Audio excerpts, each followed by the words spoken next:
Lucy's status is covered in glitter and Spinal Tap 11 all day, every day. She wakes up and her feet hit the ground and the unicorns are made aware somehow, and she just all day long is doing her very best. She's like a little ball of rainbows. Unicorns and rainbows, George, get it right. Pink fluffy unicorns dancing on rainbows. In the halls at school, they're supposed to always have walking feet, but Lucy would prefer to skip everywhere she goes. She does skip everywhere she goes. If you're having a bad day, she'll always jump in and compliment you or like try and make you feel better. She's just very sweet in general. She's just got this spirit that is just untouchable and dominates every room when she gets into it. Waking up, it's sunshine and rainbows, let's go. Yeah. That's Lucy. Right behind you, you will notice that a sign says Lucy Room, right there. This is my room, royal room.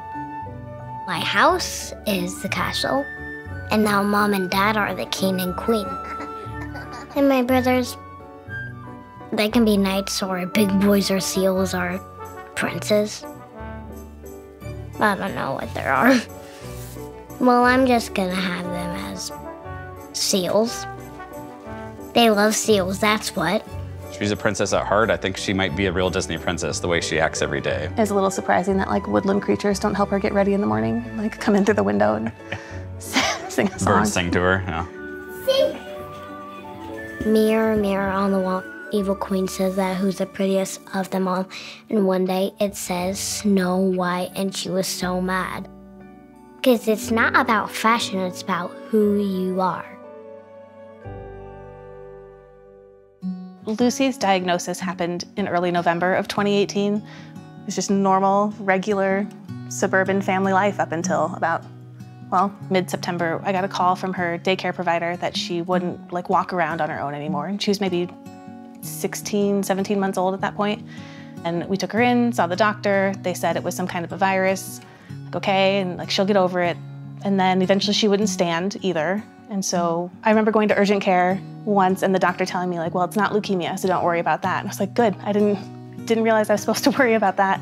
And maybe 2 weeks after that, she'd been up all night with a bad cough. And so Scott took the morning off to take her to our pediatrician again. And I said, don't leave there with anything other than like an answer. We have to do something. And it turns out we should have been worried that it was leukemia because that's what we found out. So we were admitted that day and started the journey. Everything I knew just suddenly dropped. Yeah, it was pretty scary. You never know when she's healthy or not. Lucy was pretty sick at that point. I think she went into surgery the next day to have a port installed.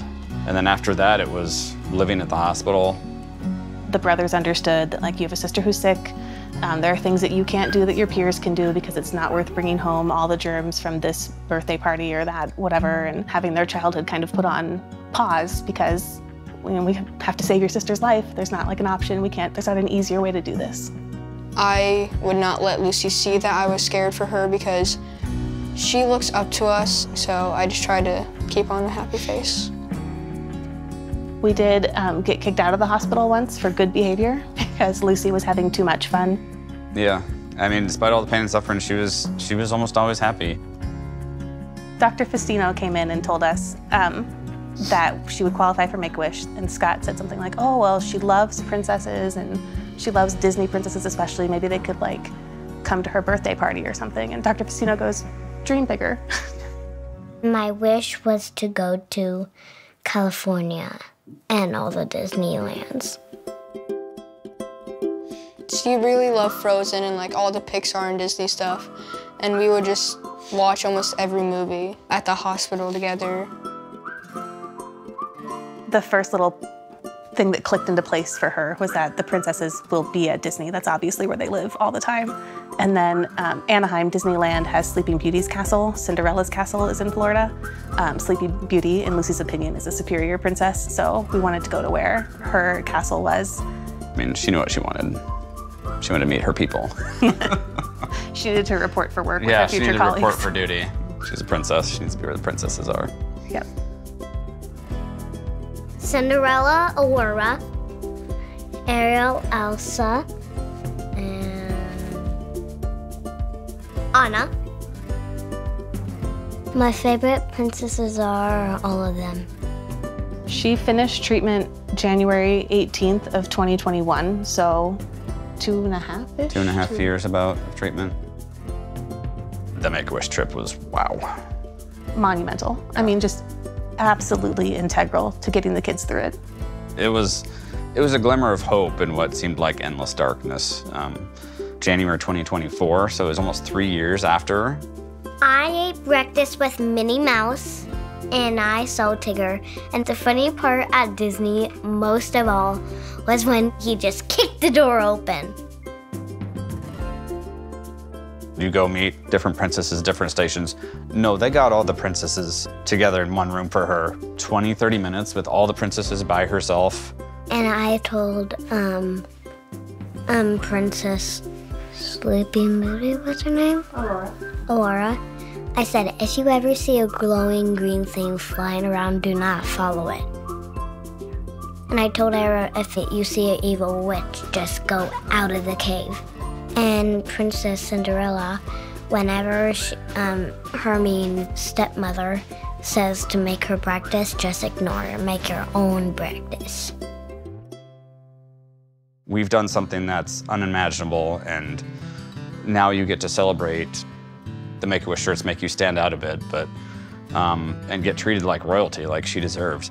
Our parents were feeling great. Our sister was screaming with happiness. I could literally see her glowing with happiness.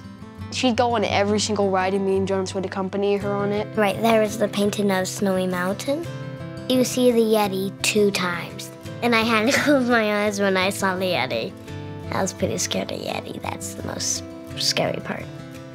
Right up front, every time, wailing like a banshee. Just adrenaline to the max with that girl. We would go through the exit of the ride, right up to the front. They are perfect kids.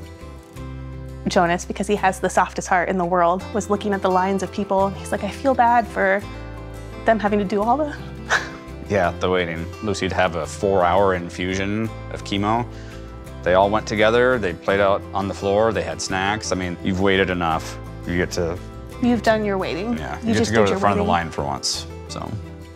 We are who we are because of what happened, and the kids will have their whole lives to use the patience and empathy and caring that they learned in this. I would say thank you to the entire Wish community for donating their time. It's great to know that there are good people in this world. When Chewie and Ray came out and started talking to the kids and talking to the kids and still talking to the kids, and I looked and there was like a line of different Disney Parks employees holding back the group of people. And I remember thinking, like, that's what I couldn't do for them when she was sick. I couldn't protect their childhood. I couldn't hold anything back from them. And now there's these strangers on this trip, making sure that they get to have this like incredible experience.